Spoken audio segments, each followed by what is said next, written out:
The morning sun streamed through the tall windows of Courtroom 7B in the Washington, D.C. federal courthouse. The room was already filled to capacity an hour before the proceedings were scheduled to begin.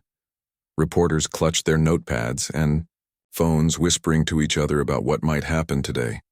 Regular citizens who had lined up since dawn sat in the back rows, not wanting to miss what everyone called the trial of the decade. Kash Patel sat at the defense table, his normally confident posture now slightly hunched. He straightened his blue tie for the 5th time in 10 minutes. His hands were steady, but anyone watching closely could see the tiny muscle twitching near his left eye. Next to him, Susan Martinez arranged papers in a neat stack.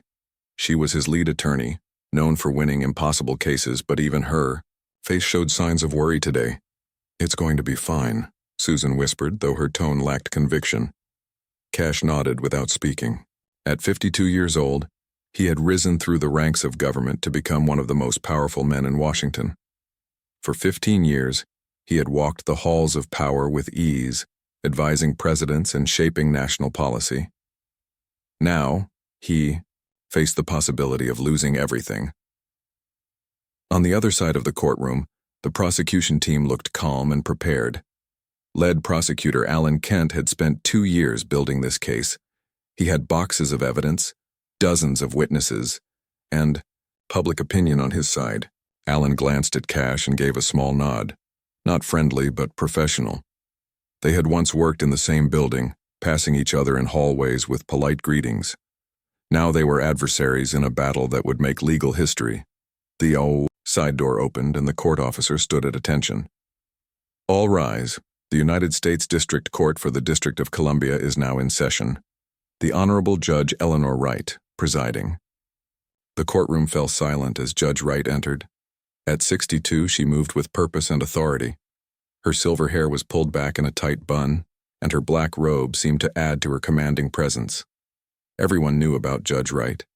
In 22 years on the bench, she had earned a reputation for being strictly fair but showing no patience for games or delays.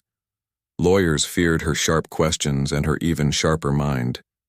"Be seated," she said, her voice clear and firm. She adjusted her glasses and looked directly at Kash Patel. Her gray eyes seemed to look right through him, making him shift in his seat. "We are here for the final day of proceedings in the case of United States versus Kash Patel," Judge Wright began.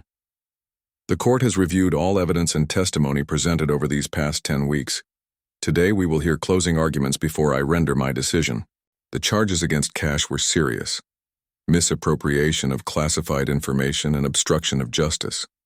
The prosecution claimed he had leaked sensitive national security documents to protect his own interests, and then lied about it repeatedly under oath. If found guilty, he faced not just financial penalties but potential prison time. The case had captured public attention for many reasons. Kash's high position in government made it newsworthy. The nature of the documents, which supposedly contained information about foreign interference in American affairs, added political drama. And Kash's own story, the son of immigrants who had risen to the highest levels of power, gave it human interest. "Mr. Kent, you may present your closing argument," Judge Wright said. Alan Kent stood and walked to the center of the courtroom. He didn't use notes. He knew this case by heart. "Your Honor, over the past 10 weeks, we have shown beyond any reasonable doubt that the defendant, Kash Patel, betrayed the trust placed in him by the American people. When given access to our nation's most sensitive secrets, he chose to use that information for personal gain." Kent walked slowly as he spoke, his voice building in strength. "The evidence is clear. On April 12th, Mr. Patel accessed classified files concerning our intelligence operations in Eastern Europe. 2 days later, information from those files appeared in an article that conveniently distracted from an ethics investigation into Mr. Patel's financial dealings." In the gallery, reporters scribbled furiously. One sketch artist captured the stern look on Judge Wright's face as she listened without expression. When questioned about this leak by federal investigators, Mr. Patel lied. Not once, but 5 times, as documented in the transcripts entered as Exhibit 43. He claimed he never accessed those files, despite electronic records showing he used his security clearance to view them for 47 minutes. He claimed he never spoke to the journalist who wrote the article, despite phone records showing 6 calls between them that week. Kent turned to look directly at Kash. This case is simple, Your Honor. It's about a man who put himself above the law, a man who believed his position made him untouchable. The United States government asks that you hold him accountable to the fullest extent possible under the law. Kent returned to his seat as a murmur ran through the courtroom. Judge Wright tapped her gavel once and the room fell silent again. Ms. Martinez, your closing argument, Judge Wright said. Susan stood, smoothing her gray suit jacket. Unlike Kent, she carried a single note card, though she rarely glanced at it. Your Honor, the prosecution has presented a case built on circumstantial evidence and assumption. Yes, Mr. Patel accessed those files, as was his right and responsibility. In his position. Yes, he spoke with the journalist in question, who was working on a profile about influential Indian Americans in government, a fact the prosecution conveniently omits. Susan walked closer to the judge's bench. What the prosecution lacks is actual proof that Mr. Patel leaked anything. The article in question contained information that was known to at least 17 other officials with the same clearance level. Electronic records show that 12 of them accessed similar files that week. In the defendant's chair, Kash maintained a neutral expression, though inside his heart raced. His entire future hung on what happened in this room today. Furthermore, Susan continued, Mr. Patel has served this country loyally for 15 years. He has passed every security clearance review, every background check. Before these accusations, his record was spotless. The defense argument continued for 20 more minutes with Susan methodically addressing each point the prosecution had made.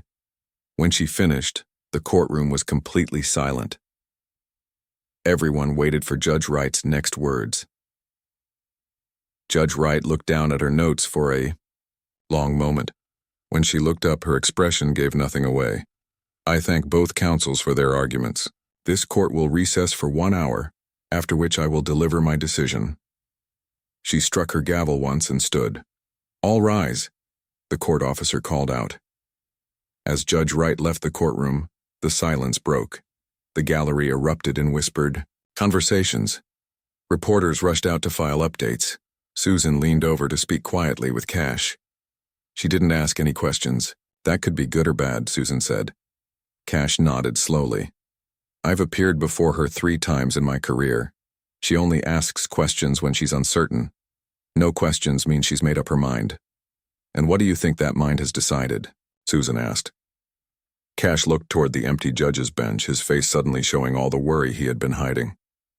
I honestly don't know. But whatever happens, we face it with dignity.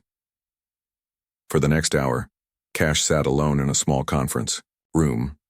He could have called his wife, his parents, or his friends. Instead, he sat in silence preparing himself for what might be the worst day of his life. When the court officer came to bring him back to the courtroom, he stood tall, straightened his tie one last time, and followed with steady steps. The courtroom was even more crowded now. People had squeezed into every available space, and the tension in the air was thick enough to touch.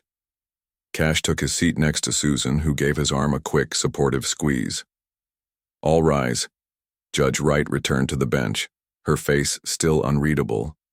She sat and arranged her papers with deliberate care. Be seated, she said. The court will now render its decision in the case of United States versus Kash Patel. The courtroom was so quiet that Kash could hear the soft hum of the air conditioning system. Judge Wright looked down at her papers, the silence stretching uncomfortably long. When she finally spoke, her voice was clear and measured. This case has troubled me deeply, she began. Not simply because of the serious nature of the charges, but because it forces us to examine the very foundations of trust in our government.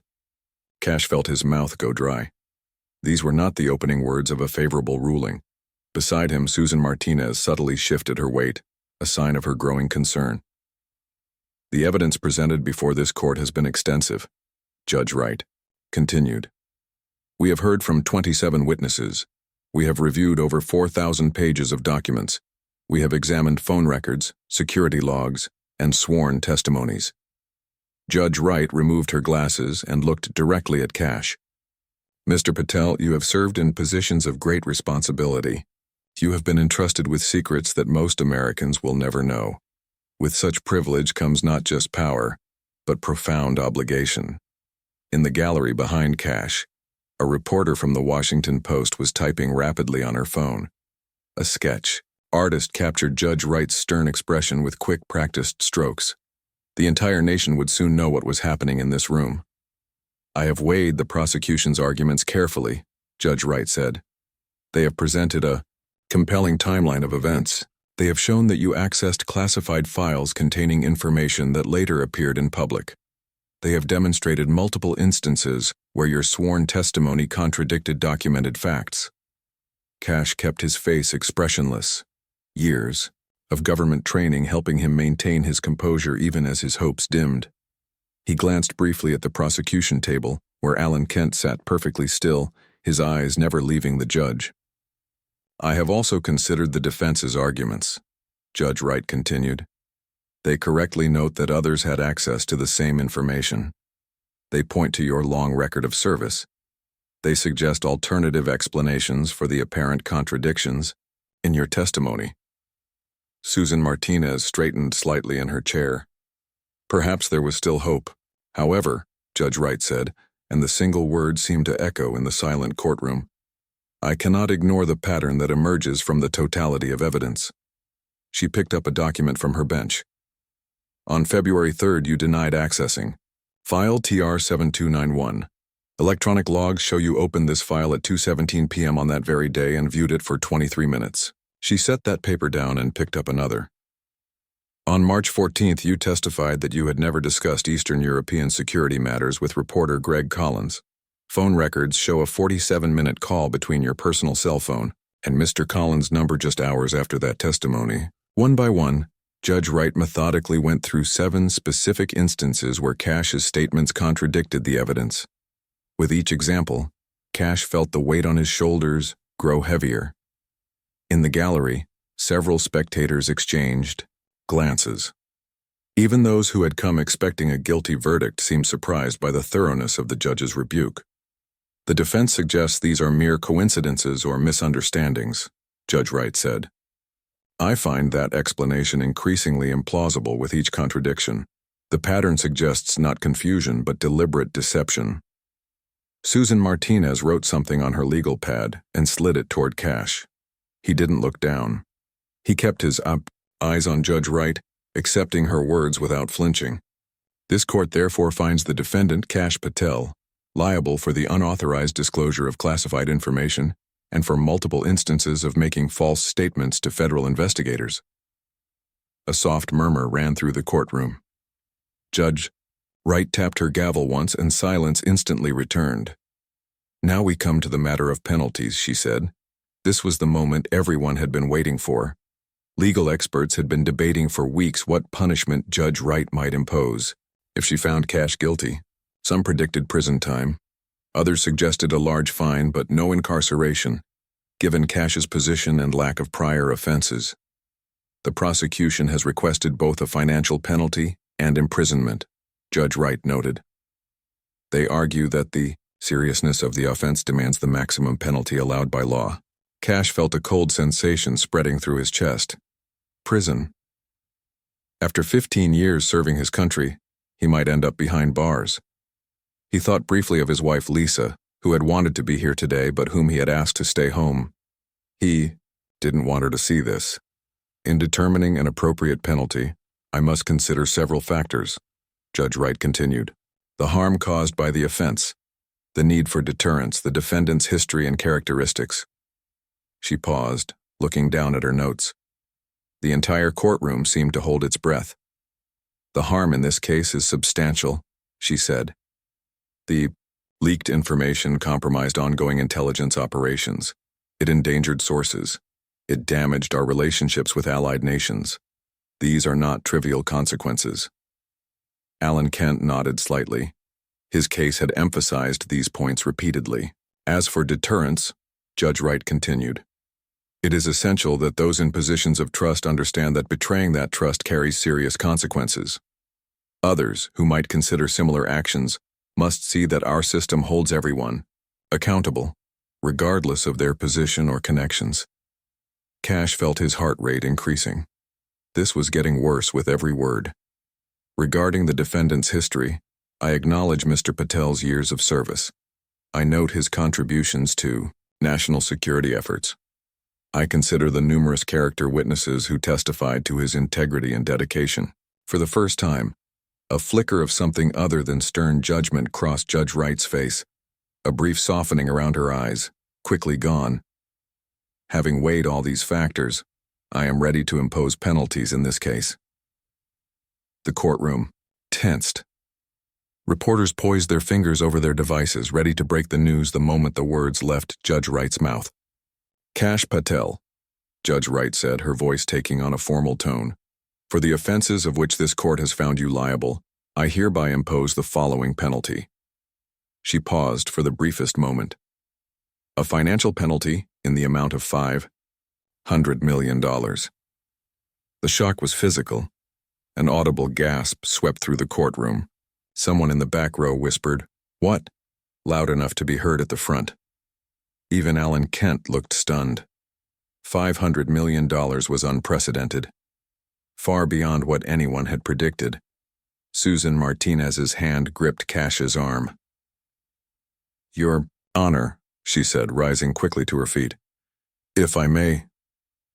"I have not finished, Ms. Martinez," Judge Wright said firmly. Susan immediately sat down. "In addition," Judge Wright continued, "the defendant is permanently barred from holding any position requiring security clearance. He must surrender his passport within 24 hours and remain within the jurisdiction of this court pending appeal." There was no mention of prison time, a surprising omission that would surely be the subject of intense discussion.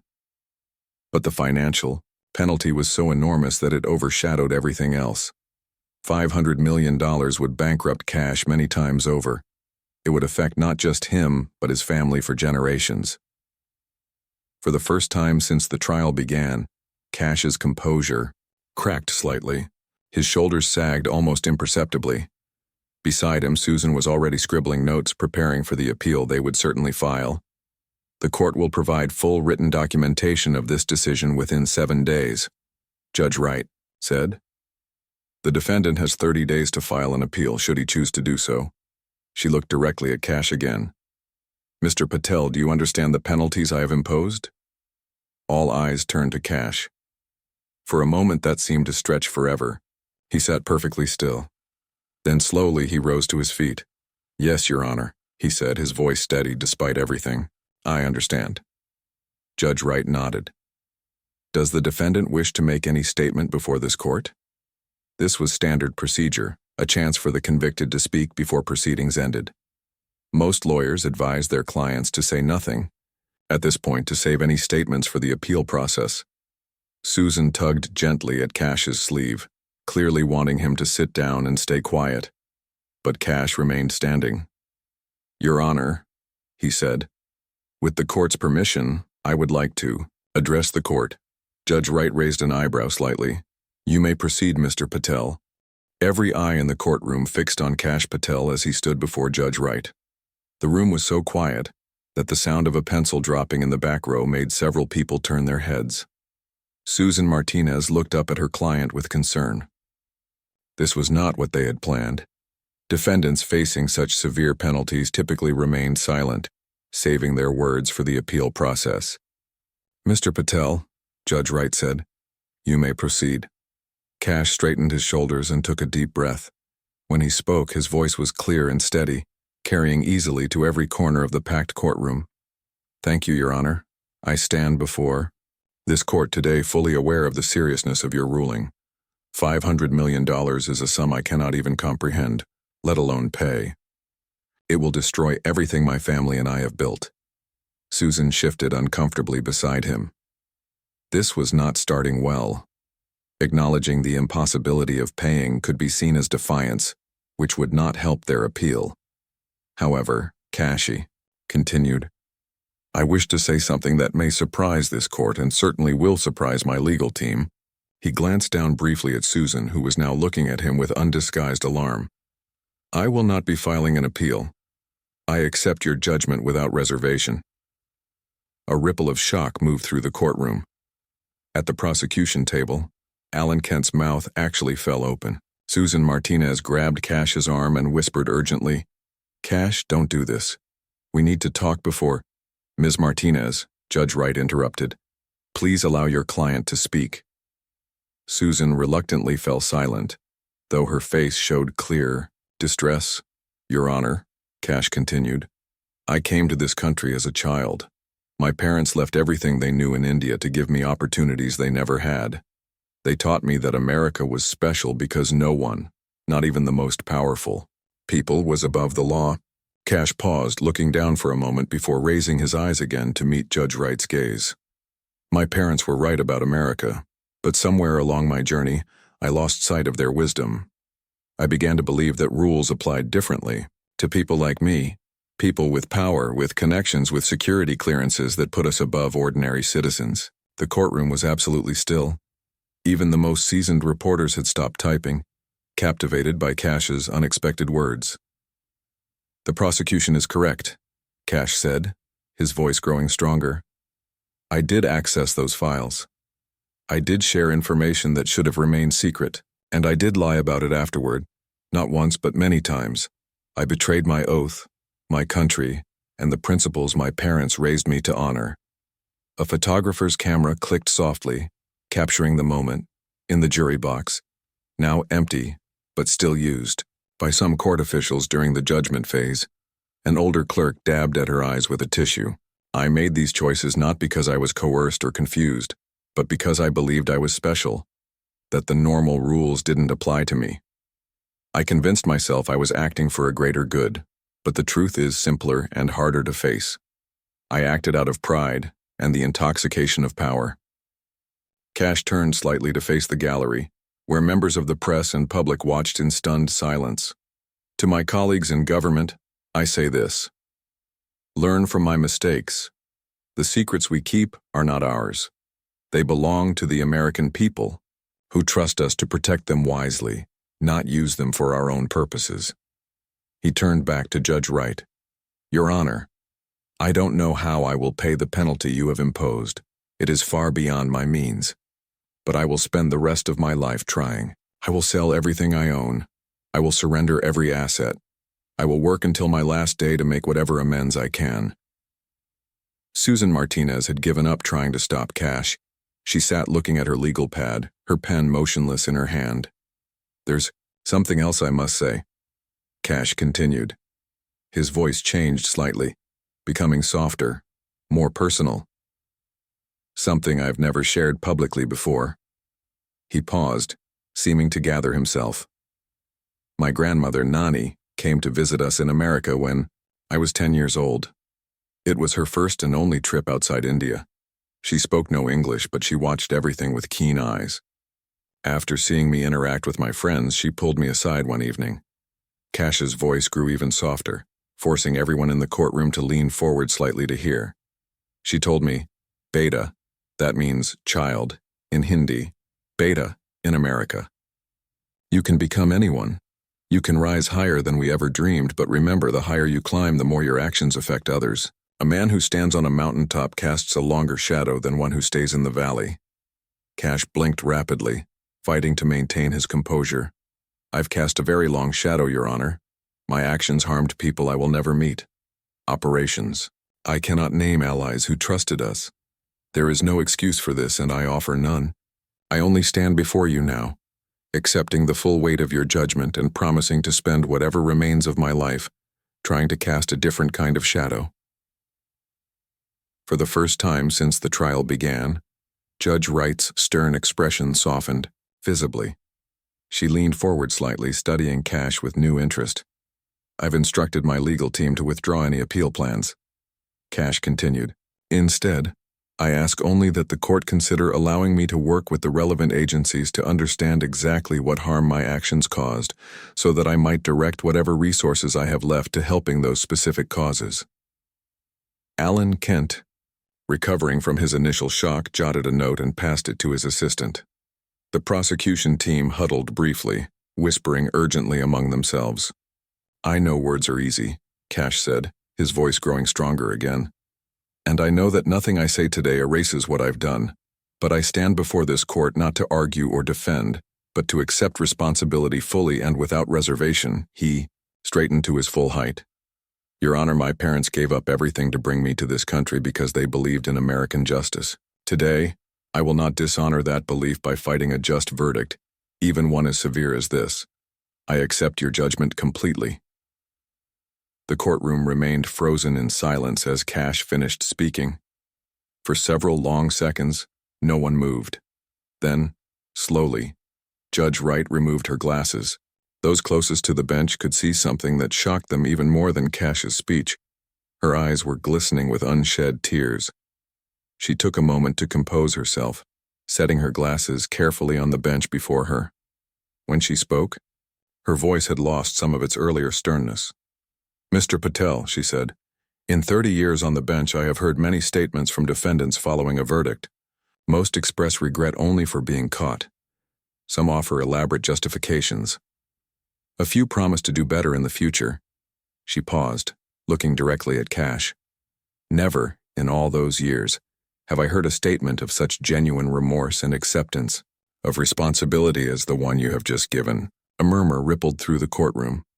Judge Wright let it fade before continuing. "Your words today suggest that perhaps there is more to you than what the evidence in this case has shown. They suggest a capacity for growth and change that this court finds unexpected." She glanced down at her papers as if gathering her thoughts. "This court is not unmoved by genuine remorse, Mr. Patel, nor is it blind to the possibility of redemption." Judge Wright reached for her gavel, her decision visibly forming as she spoke. "This court will take a 1-hour recess to reconsider aspects of the penalty phase in light of the defendant's statement."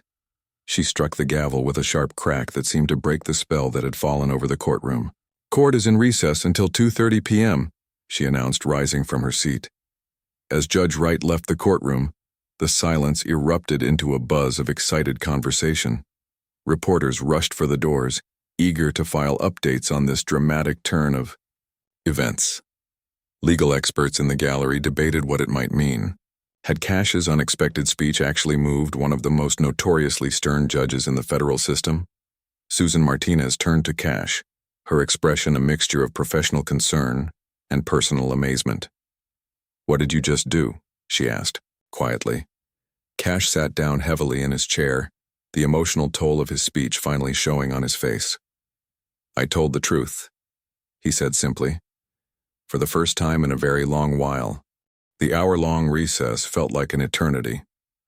Kash sat alone in a small conference room off the main hallway of the courthouse, declining offers of coffee or water from court staff. Susan Martinez had stepped out to call their legal team, who were scrambling to understand what their client had just done.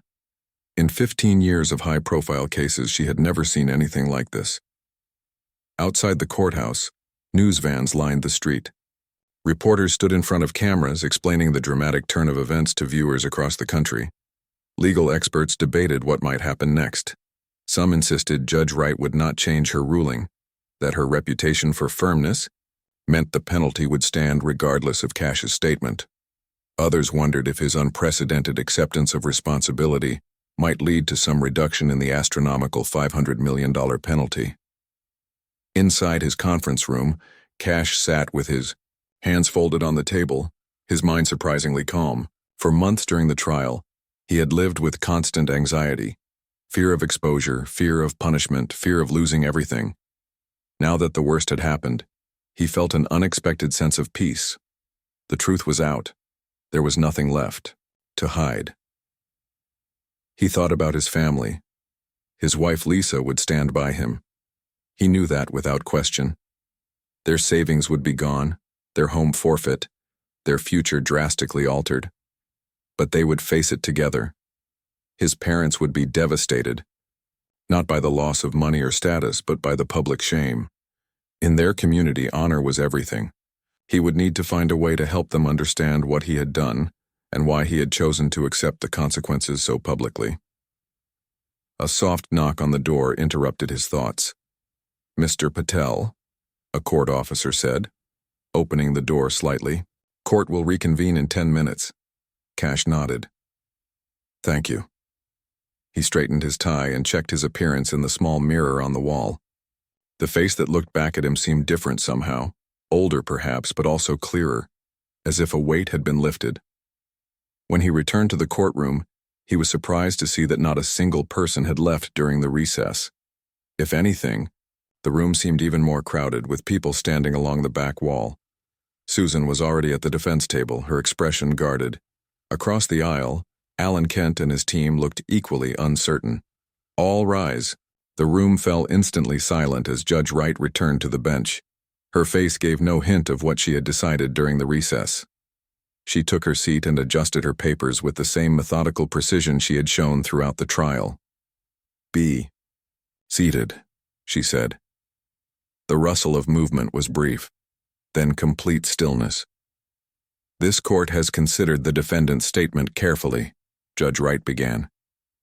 "In our justice system, penalties serve multiple purposes: punishment for wrongdoing, deterrence of similar acts by others, and the potential for rehabilitation of the offender." She looked directly at Kash. "Mr. Patel, your statement to this court reflects a level of self-awareness and genuine remorse that is rarely seen in these chambers. You have not only admitted your actions but demonstrated a clear understanding of why they were wrong and how they harmed the country you swore to serve." The courtroom remained completely silent, everyone holding their breath to hear what would come next. "It is not this court's practice to be swayed by mere words," Judge Wright continued. "Actions, not statements, reveal a person's true character.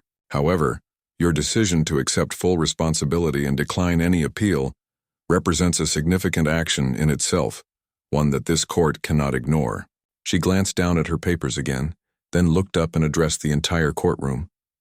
"After careful consideration, I have decided to modify my ruling on the penalty phase of this case." A subtle shift rippled through the gallery, people leaning forward slightly, reporters poising their fingers over their phones. "The financial penalty of $500 million will be reduced," Judge Wright announced. She paused, and in that moment of silence, Kash felt his heart beat hard against his ribs. How much would she reduce it? To 400 million? 300?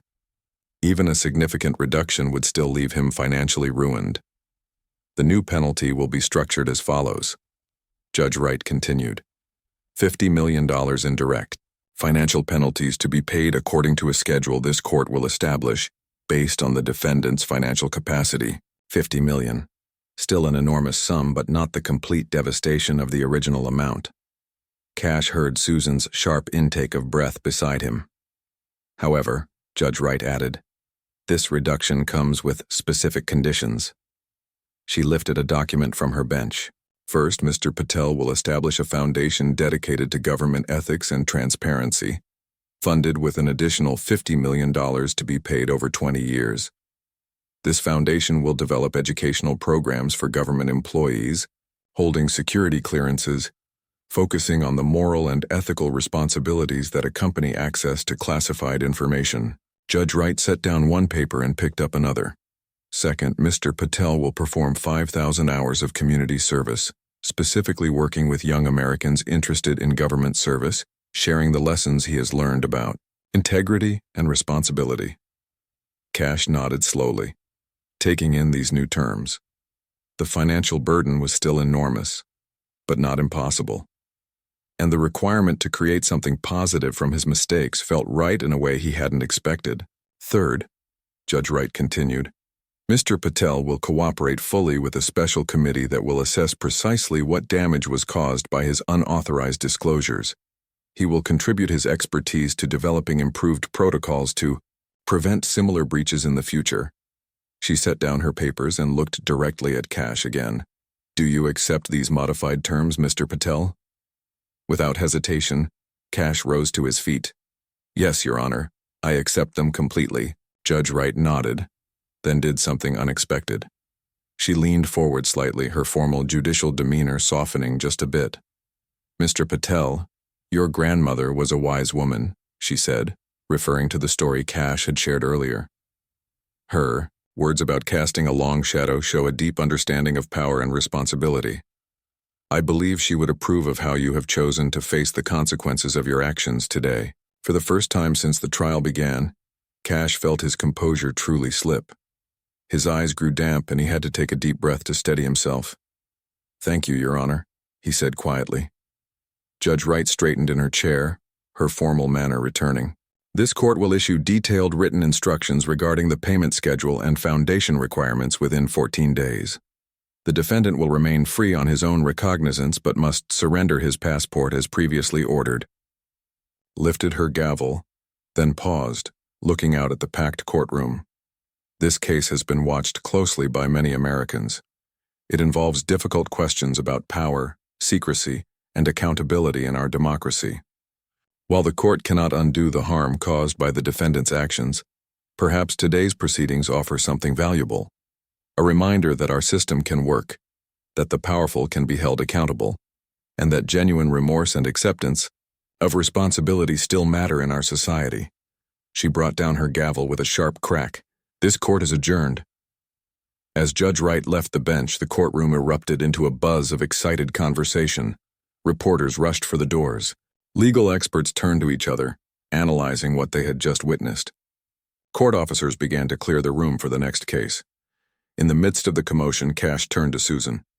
"I know this isn't what we planned," he said. "I'm sorry if I made your job more difficult." Susan shook her head, a complex mix of emotions on her face. "In 15 years of practicing law, I've never seen anything like what just happened. You took a $500 million penalty and turned it into something different, not just smaller, but more meaningful." She began gathering her papers. "You'll still need legal help with the foundation setup and payment schedules. We should meet tomorrow to discuss next steps." Kash nodded. "Of course." As they prepared to leave, Alan Kent approached from the prosecution table. The two men looked at each other for a long moment. Then Kent extended his hand. "That took courage," he said simply. Kash shook his hand. "Thank you. But it shouldn't have taken a federal prosecution for me to do the right thing." Kent nodded. "Well, better late than never, I suppose." As Kash walked toward the courtroom doors, he felt strangely lighter despite the enormous challenges ahead. For the first time in years, he was walking in the truth. No more secrets, no more lies, no more pretending to be something he wasn't. Outside, camera flashes would be waiting.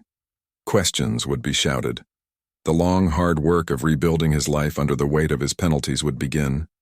But as he reached for the door, Kash Patel felt something he had not expected to feel today. Hope.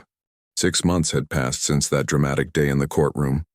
The leaves in Washington, D.C. were turning golden and red as autumn settled over the city. Kash Patel stood at the window of a small office on K Street, watching people hurry along the sidewalks below. The office was nothing like his former workspace with its expensive furniture and impressive views. This space was modest, just large enough for a desk, a few chairs, and a small conference table. A simple sign on the door read, "Accountability Foundation." So much had changed in half a year. The Patel family home had been sold to help pay the first installment of the $50 million penalty. Kash and Lisa now lived in a 2-bedroom apartment in a quiet neighborhood. Their cars had been replaced with more modest models. Designer clothes and luxury watches had been sold. The adjustment had been difficult at times, but also strangely freeing. A knock on the door interrupted Kash's thoughts. "Come in," he called. Linda Powell entered, carrying a stack of folders. As the foundation's first employee, Linda handled everything, from scheduling to budgeting. She had worked in government ethics for 20 years and had initially been skeptical about working for Kash. But his sincerity had won her over. "The students from Georgetown will be here in 30 minutes, she reminded him. "And Judge Wright's office called. She wants to move your quarterly review to Thursday instead of Friday.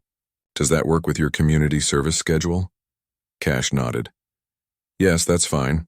I'll be at the high school in the morning, but I can meet with her in the afternoon." "Great," Linda said, setting the folders on his desk. "These are the latest curriculum drafts for the ethics training program. When you have time to review them, I'd appreciate your input." "Thanks, Linda. I'll look at them tonight." After she left, Kash returned to the window for a moment. The quarterly reviews with Judge Wright had been part of her modified ruling, a way to ensure he was fulfilling the terms of his penalty. The first 2 meetings had been formal and somewhat tense. He wondered if the third would be any different. The rest of the day passed quickly. The Georgetown law students asked thoughtful questions about his case and his journey since.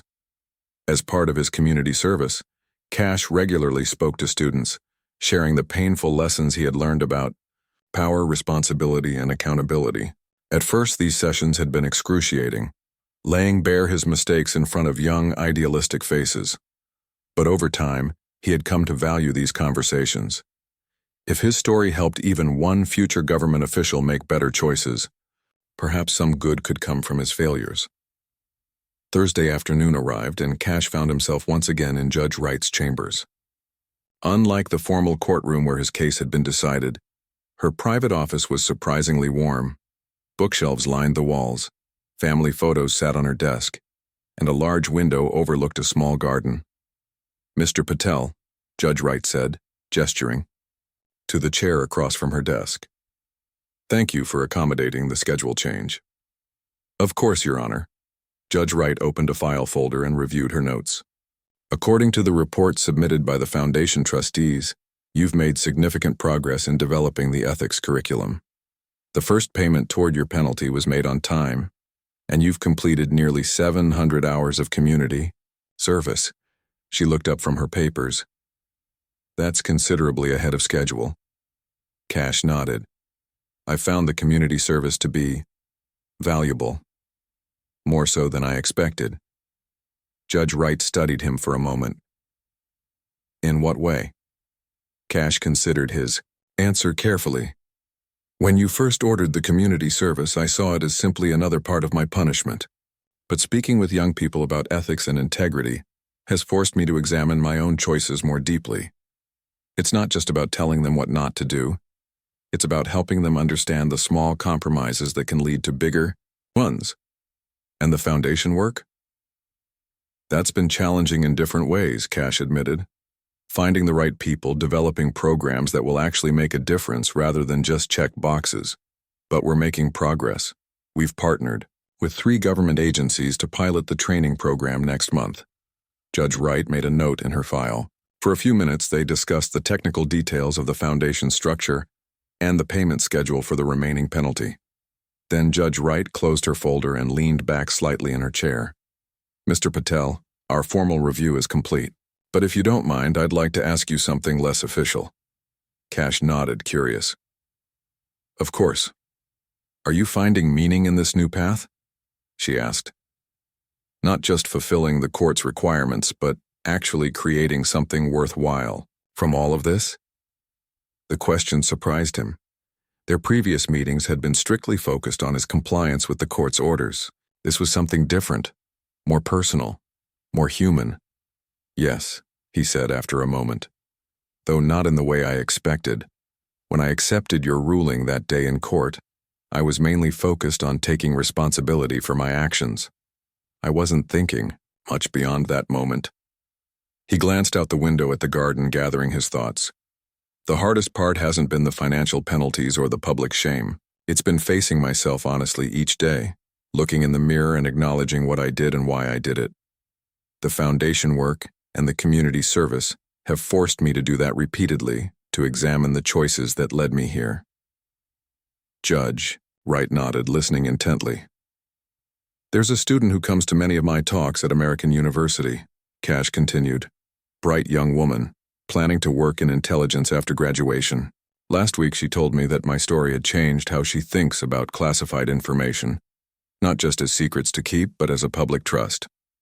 That moment meant more to me than anything I accomplished in my previous career." A small smile appeared on Judge Wright's face. "Your grandmother would be proud, I think, about the shadow you're casting now." Kash felt a surge of emotion at the mention of his grandmother. "I hope so, Your Honor." Judge Wright stood, indicating their meeting was coming to an end. "Keep up the good work, Mr. Patel. I'll see you for our next review in 3 months." As Kash left the courthouse, the autumn air felt crisp and clean. He decided to walk back to his office rather than taking a cab. The city looked different to him now, not as a place of power and influence to be navigated for personal gain, but as a community he had harmed and now hoped to serve in some small way. His phone buzzed, with a text from Lisa. "How did it go with the judge?" He typed back, "Well, better than expected. Tell you tonight." That evening, Kash and Lisa sat on the small balcony of their apartment, sharing a simple dinner. He told her about his conversation with Judge Wright and the student from American University. "You know," Lisa said, taking his hand, "when all this first happened, I was so angry. At the situation, at the penalty, even at you sometimes. I kept thinking about everything we'd lost." Kash nodded. He knew the past months had been difficult for her too. "But watching you these past 6 months," she continued, "seeing how you faced this head-on instead of fighting it or making excuses, I'm proud of you, Kash, really proud." Later that night, as Lisa slept beside him, Kash lay awake thinking about the journey of the past 6 months. The path ahead remained difficult. The financial penalties would take years to fulfill. His name would always be associated with his crimes. There would be no return to his former life. Yet somehow, in the process of accepting the consequences of his actions, he had found something unexpected. Not redemption exactly, but perhaps the beginning of a road that led there. The foundation was doing good work. His community service was making a difference to young people. And for the first time in many years, he was living without secrets, without the constant fear of exposure. As he drifted toward sleep, Kash remembered his grandmother's words about casting a long shadow. He had cast a damaging shadow through his crimes. He could never undo that harm completely, but perhaps day by day, word by word, action by action, he could cast a different kind of shadow, one that might, in some small way, help others avoid his mistakes. It wasn't a perfect ending, but it was a beginning he could live with honestly. And after everything that had happened, that felt like enough.